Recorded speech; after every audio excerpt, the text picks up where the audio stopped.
Мусулман элинин көптөгөн күткөн майрамы улуу күндөрүнө саналуу убакыттар калды. Имамдардын айтымында бул жылы орозо айы май айына туш келген.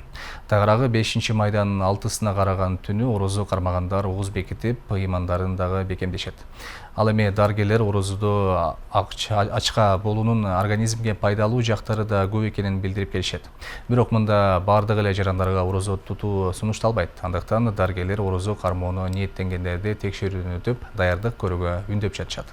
Орозо айы мусулмандар үчүн өтө маанилүү деп эсептелет. Бул жылы 5-майдын 6-сына караган түнү орозо кармоо башталат. Орозону кармоодогу шарттардын бири таң заардан тамактанып, эртеден кечке оозуна суу албай, тамактанбай жүрүү. Ал эми кечки шам намаз убактысында ниетин түздөп ооз ачылат. Мында орозо 30 күн же 29 күнгө чейин тутулат. Ошол биздин азыркы күндөгү илимий изилдөөлөрдүн натыйжасында 6-май күнү орозонун 1-күнү деп белгиленди.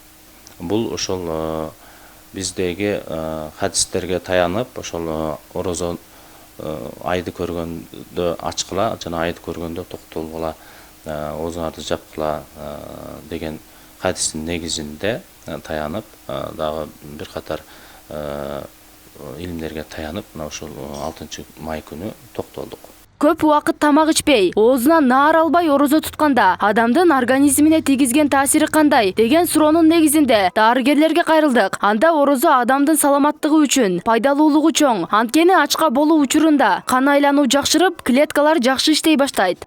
Эми орозо тутканда бул эртең менен чай ичип, ошол бойдон кечке чейин чай ичпей жүрөбүз. Ошол убакта организмде баягы старый клеткалар өлүп, жаңы клеткалар пайда болот. Бул убакта баягы кан алмашуу системасы дагы жакшырат, кан айлануу дагы күчөп, баягы сосудтар укрепление болуп, жакшы кан айлануу жакшы болуп баштайт. Анан орозо кармоо бардык эле адамдарга насип эте бербейт. Дарыгерлердин маалыматында ден соолугуна байланыштуу кант диабети, кан басым оорулары жана кош бойлуу аялдар, жаш наристелүү энелерге орозо тутуу сунушталбайт. Ал эми орозо айына бир канча күндөр калганы менен дарыгерлердин пикиринде жарандар медициналык текшерүүдөн өтпөй, өзүнүн ден соолугун орозого даярдабай жатканын айтышууда. К сожалению, андай адамдар жок азыр. Андай кылып өздөрүн даярдап келбейт. Андай өзүнү караган адам чынында аз эле. Такыр эле андай адамдар жок да азыр. Ошондой кылса жакшы болмок. Бир сыйра келсе, биз анализдерин алабыз, бир сыйра кровь, моча, там почечный, печёночный тест, сахарын текшеребиз. Ошолорго карап айтат элек. Анан андай адамдар аз келбейт. Берекелүү орозо айына Ош шаарынын тургундарынын даярдыгы жок деп айтуу кыйын. Анткени 3 күн алдын ала орозо кармап, организмди ага көндүрүшүбүз керек дегендер четтен кездешет. Биринчиден өзүңдү психика жактан даярдаш керек. Ошону тутам дегенчи. Эми көпчүлүгү орозого чейин эле өзүн жана психика жактан бүзүп алат. Кыйналбайт бекенмин, ооруп калбайт экенмин деп.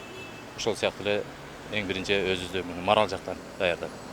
Орозого эл катары аракет бар. Кудай кааласа, Кудайды эч качан унутпайбыз. Кудай жараткан да бизди. Ошол аракетибиз бар. Карап көрөбүз ден соолуктарды.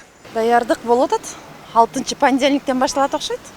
Баштайбыз Кудай кааласа. Орозонун башталышы айдын чыгышына жараша аныкталат. Орозо айы жыл сайын болжол менен 10 күн артка жылып турат. Өткөн жылы 17-майда башталган.